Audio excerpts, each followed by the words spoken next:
Hey guys, hey, listen, this video is for you if you're confused about whether you should be using live video or pre-recorded video in your business. First of all, I want to say, hey guys, hey, it's Zaylee and Rio. And we are here today. We want to talk to you about live video and pre-recorded video and how you can use it in your business. But we're going to talk about the mindset you need to have about live video, the mindset you need to have about social media on the whole. And then we're going to get into live video and pre-recorded video and all that jazz. And we also want to talk to you just about like the way that you should think about live video and pre-recorded video, especially when it comes to repurposing. So the first thing I want to do is shout out our replay crew. Y'all know y'all be coming through in the building. So, hey, replay crew, let us know that you're here so we can get back in the comments and talk to you guys because, you know, we want to connect with you. And if you're here, definitely say hello. Y'all know we love a good conversation while we're having a conversation, right? For sure. Exactly. So I'm going to just check the comments to make sure that nobody's saying hi and I'm not seeing them. I don't think I'm seeing anyone just yet. So if you're watching, definitely say hello. Let's chat it up. But let's dive into the whole mindset that you should have around social media. I feel like social media can be touchy, right? You can wake up in the morning, pick up your phone first thing, and then you see like someone living a dream life that you're not living just yet, or you can see someone, you know, talking about how they made $1 million or you know, like things that might just cause some discomfort inside of you, especially depending on where you are in your specific journey, right? What are some triggering things that you see sometimes? I mean, honestly, that's probably now come to think of it, that's probably what it's designed for. You know, it's designed to like agitate you, and like when people make content, it agitates you to want to you know, take action or, you know, or consume more, you know. I like agitation. That's a really good, because you know that's part of the marketing, you know, process as well. So you saying that is really it's really powerful that you said that, because I'm like, oh, that is actually true. Because definitely. Maybe people want to agitate us to take action, but social media can be really, really like, right? But here's what I like to say: the people that complain about what they see on their feed, when it comes to social media, it's one of two things. It's either you really want what that person has or is doing. For sure. And you're just kind of in an uncomfortable place because you're not there in your journey just yet. And or you just have not figured out how to use social media, you know, for yourself to change your own specific life, I feel like. And what do you think about that? Like you always say, you know, you're comparing that person's day, whatever, to your day one, and you think that you should be where they are, or, you know, it's kind of like a little envy kind of a feeling, which is natural. So, of course. But the cool thing is, like, going back to agitation, it allows for us to take action. So social media is free, guys. That's the part for me. So it's free, but our fears keep us back from actually using this free platform. Definitely. So that's where I feel like things get kind of sketchy for us, right? Like, this is a free platform. You can get on here. Like yesterday I was thinking like, yo, if I show up live, right? We're going to talk about live and pre-recorded content, but if I show up live on Facebook 4 times for the day, which some people might consider overkill, but for me, this is my job. Right? If I show up live on Facebook and each time I show up live, I get like a reach of 100 people. By the end of the day, I've touched 400 people. And that in itself for free from the comfort of my home. That in itself is just mind blowing to me. Right? Just the ability to do that. So now that we're thinking about, like, you know, what we want to do, most people in my audience, they want to grow an online business. They want to build a brand that is recognizable and stands out from, you know, the competition and the industry. They want to get on camera so that they're able to create, you know, an audience who is willing and ready to buy their products and services. And let me know which bracket of this that you think you might fall into. But, you know, using the power of social media, which is free, we get to drive traffic to our businesses. We get to make sales in our businesses. Like this, I was gonna cuss, guys. Yeah. This is free. Easy now. Exactly. Easy now. Hey, yeah. Keisha. This is free. Like, it's free, right? Keisha uses social media very well as well. Yeah. And, you know, we all know that it's free, the power of social. Now, on top of that, we just want to talk about like the power of live video and pre-recorded video. Right. They are two different things. And I get this question all the time. I get, Zaylee, like, which one should I do first? Which one should I do all the time? Like, how should I navigate that? Right. And I mean, there are so many different answers. First of all, let's talk about the benefits of live content. Yeah.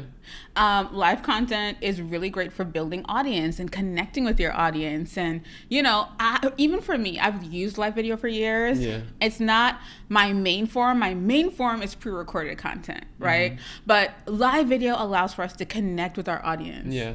I'd say live isn't really for beginners.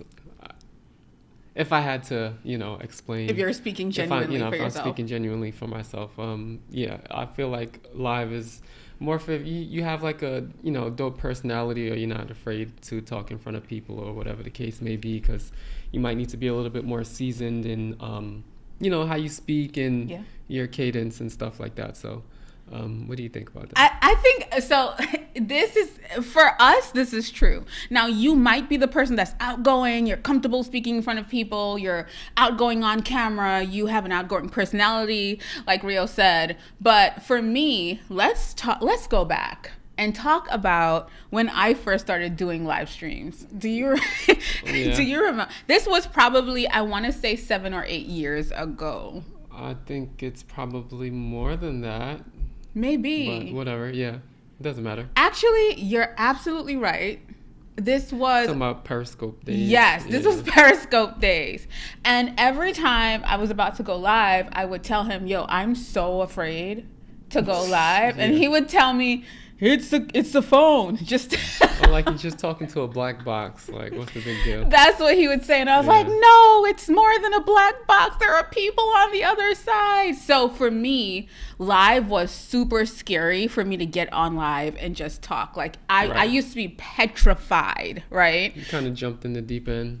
I did. Yeah. So, you know, looking back now, which is almost like a decade later, I'm really proud of myself for pushing through it and actually doing it.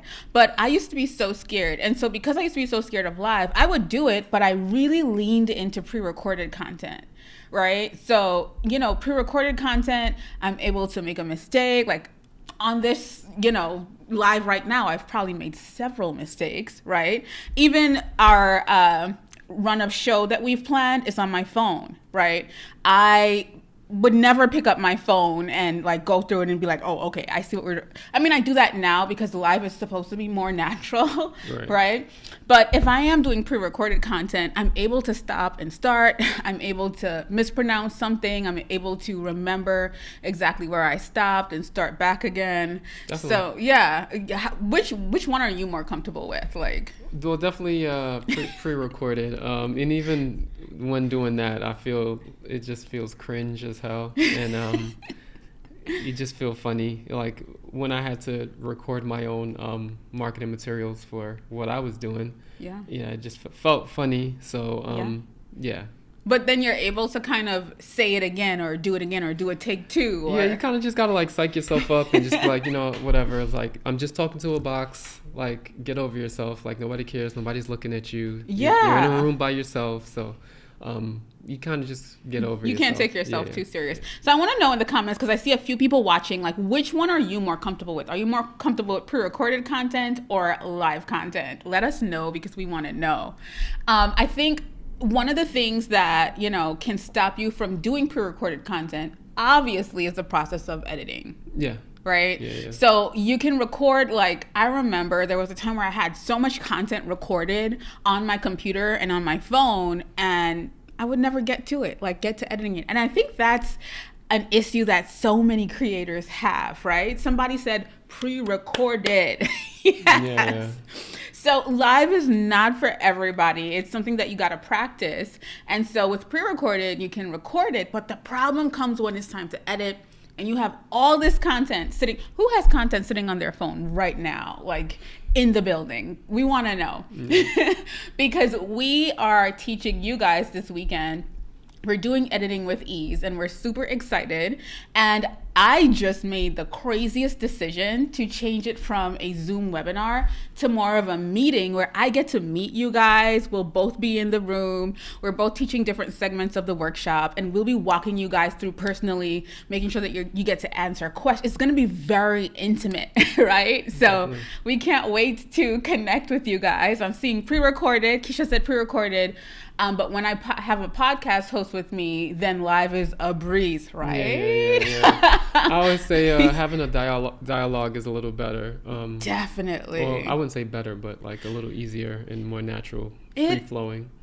You know what? I'll be honest, because I had to master talking to myself. And I'll say, like, I've done a really good job of understanding how I need to prep and put things in place for if I'm doing a live by myself. Because if you're doing a live by yourself, there's the high chance that no one is going to show up on the live stream, right? So you still have to, you can't get onto Facebook and be like, I'm out because ain't nobody here. Which is what most of us do. Well, if you go live and you see 0 or like one person. Like, that fear kicks in, right? Exit. Oh my gosh, that fear kicks in. I love that you mentioned that. Exit stage left. Exit stage left.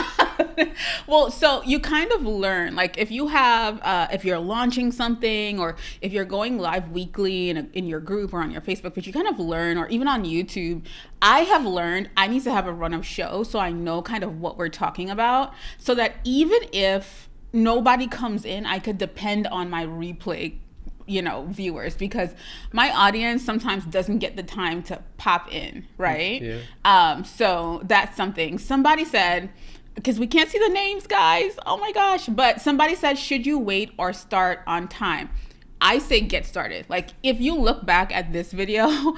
I'm kind of glad they said that, because that's a good question. Speaking about what we were speaking, what we're talking about, because it's like yes, you're so right. Going live. I know where you're going. It's kind of like a two-sided opportunity. It's like people get to see you at the time of, but then once you save that recording, then you could chop it up and distribute it however you feel. Kind of like if you said something really juicy in one part, you could distribute that on shorts or something like that. Or if you want to distribute the whole thing as a whole, a lot of YouTube are doing like the clips like that, so it's like they're taking one long form piece of content, you just did it one time, and now you're kind of like you're benefiting off of it over a longer period of time, and you don't have to continue to make content. You take one piece and make it into like a week's worth of content. You know what I mean? You're absolutely right. And if you don't know, he handles all of my content. So even this live video that you're looking at, if we said something juicy, he's going to take this video and chop it up and find those moments where something was really good and repurpose it, right? Definitely. So that's so fire. Definitely, I would say start so that you can use the content that you've created and, get it going. So like I said, if you look at the beginning of this video, even though it is a live video, I knew what I wanted to say. We actually even worked out the first line that I was going to say before we went live, just in case no one was here and the replay viewers were coming in. For sure. Yeah. Ken said hi. Hey, Ken. How are you? Guys, listen. So let me see. Somebody said tons of unedited videos on my phone.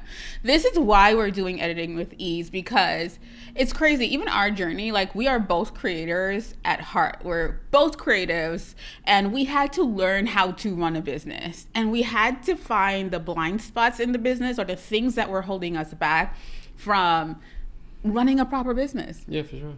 Right? So one of the things that we do as creatives is we hoard our projects. There are so many videos that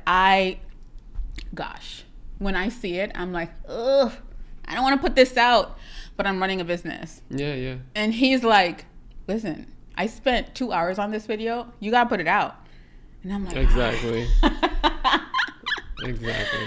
So. Yes. So if you are that person that has lots of unedited videos on your phone, I want you to sign up for Editing with Ease, where we are able to go through our process with you and see what your process actually looks like, what's holding you back, what's stopping you from editing. And I know you're probably thinking, girl, I could get onto YouTube and find a video that's going to show me XYZ, but are you going to do it? Are you really going to do what you say you're going to do? Or are we going to be, next 6 months talking about how awesome Editing with Ease was, and you're gonna be like, damn, I still ain't edit those videos. Yeah.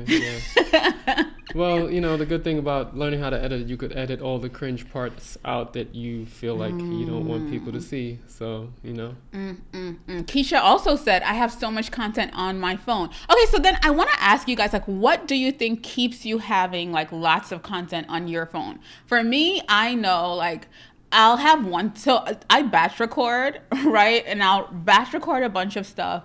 And then it gets to be so much, I feel overwhelmed. And I'm like, well, I ain't edited that. What makes you like not edit the things that you do have on your phone? And honestly, you're probably sitting on thousands of dollars in that phone. Okay? Thousands of dollars. You're sitting on your viral video. You're sitting on your... Listen, one thing that we always say, one thing that we live by is there is one video. You're one video away from changing your life completely. One video away. Yeah. And so that video is in your phone right now. It's in your phone. Or wherever it is. You probably haven't recorded it yet, but that's what keeps us going, right? We're one video away from a complete life change. It could be this video. What do you think? Yeah. It's kind of like that meme where you see the guy, mining. Knocking. And he's right next to the diamonds and or the treasure, and he, turns back. It's like, one more chuck at it. Could do it, you know what I mean? So. Definitely. Somebody said, I'm more comfortable with live, but I need to learn more about pre-recorded. What do you think about pre-recorded videos? Like, what's your take on pre-recorded? It's just going to feel awkward because you're not talking to anyone, but, it's kind of like talking to yourself in the mirror.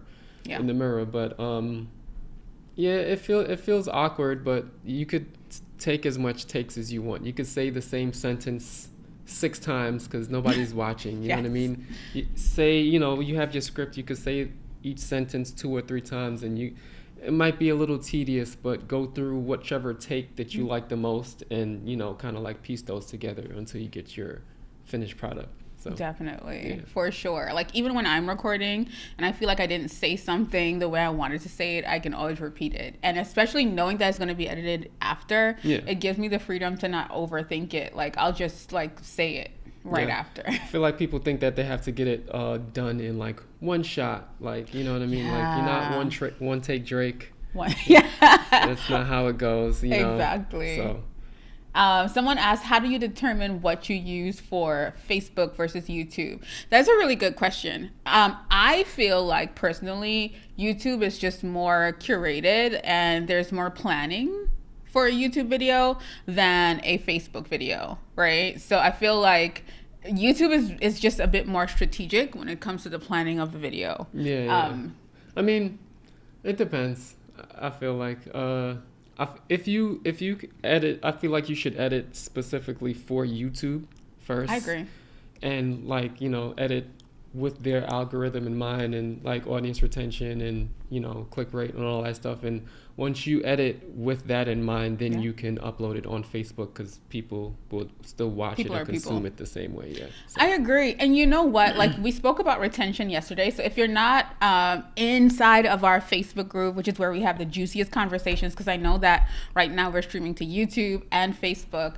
The cool thing about understanding retention, especially when it comes to editing, is that you have to hold that person, right, for the length of the video. And so we're going deeper into retention and how you can structure your video so that you have retention. I'm gonna give you guys all of my secrets, okay? But we were speaking about the platform that is doing, I feel like hooks and like video where video is at the forefront right now is TikTok. So if you want to see that retention video, make sure that you're in the Facebook group and you can look at the whole video in there. And we really break down like, you know, what people, because we're really thinking about like just how people are operating naturally, right? How do you stop the scroll when someone is scrolling? Yeah, you got to think about what would make you watch this video versus somebody else's. You know, you might make the video think that it's good, but like, would you watch your own video? And if it's a no, then it's like maybe you might want to rethink how you did everything. Yeah, so, I agree. And we even spoke about that with my content yesterday. Yeah. I was very embarrassed because, you know, but yeah, you have to improve as you go along. So if you want to watch that video, make sure you're in the Facebook group. Let me see. Somebody said, ooh, this is a good one. Somebody said, I know how to edit. I just procrastinate because I want to make sure it's perfect, and then I don't end up doing anything. Yeah, no, that's what perfect is. That's what happens. So, yeah. We do it. But we put it out.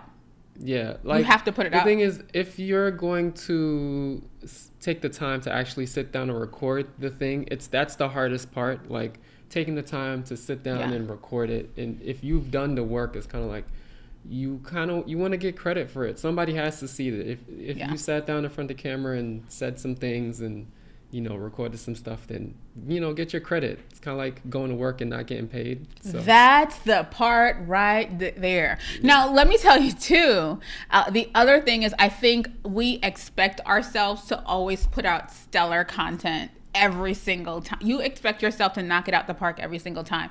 And I'll be really honest with you. Sometimes it's the videos that you don't like. I have a video, I can't remember how many views it has now, but it's one of the videos that makes the most money on my channel. It's a video based on Canva. It makes the most money on my channel, 1, and 2, on top of that, it brings in the most leads to my email list.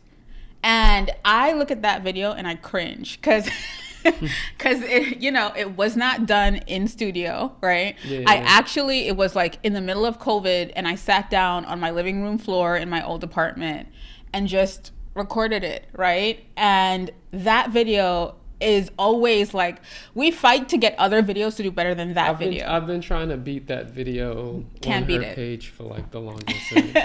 Exactly. And so think about that. What if I didn't release that video? What if I didn't? And it's the one that, you know, the one that you was like, this is whatever, you know, I'll just upload it, whatever. Yeah. And it's the one that you probably spent like 5 minutes on that. Seriously, I did. I recorded like 3 videos that night. Yeah. Didn't really care about, you know, like I knew I had something really valuable to share. And I knew that I needed to sit down on my living room floor and do it because this is what happened. COVID happened. And then I couldn't go into my office. So I had an external office at that time, and because things had shut down, I couldn't go into my office where I used to do all of my filming. So I had to do it on my living room floor. And doing it on my floor, you know, I was like, well, I have no choice but to put this video out. And I did, and it did so well, and we're still trying to beat that video today. So it just goes to show you that you're letting something stop you from putting that content out there. And if you're looking for support and encouragement, make sure that, you know, you're tuned into what we're doing, you have your notifications on, and, you know, if you are looking for support as it pertains to editing, definitely sign up for Editing with Ease. We want to see you in there. You're going to be, like I said, in a room with us, moving through the content. And I really want to cover that retention aspect with you guys, especially the recording aspect of making sure that, you know, you have all of your ducks in a row. For sure. So, how did you guys enjoy this live stream? I hope you guys had fun. We definitely had fun talking to you guys. How do you feel? Feel great.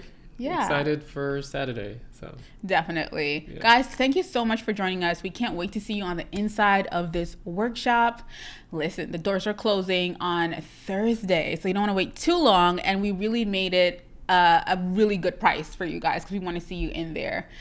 Ken said I've recorded gig vids much later when I was more polished on cam. It's okay to start with something. Yes, I agree with that, Ken. Yeah, definitely, sure. Definitely. Guys, we will see you tomorrow. We're live tomorrow again. We'll be live tomorrow, and we will be live Thursday. Let us know what questions you have, whether it's about editing or video marketing or whatever questions you have. We want to know so that we're able to answer. Keisha said, I'll be there. Keisha, I can't wait to see you. Guys, we appreciate you, and we'll drop the links in, all of our contents across the board, wherever you're looking from. We genuinely appreciate you. We appreciate you spending time with us live, and the replay viewers, we appreciate you so much. Let us know that you are here so that we can thank you for being here with us. All right, guys. Bye. Peace out.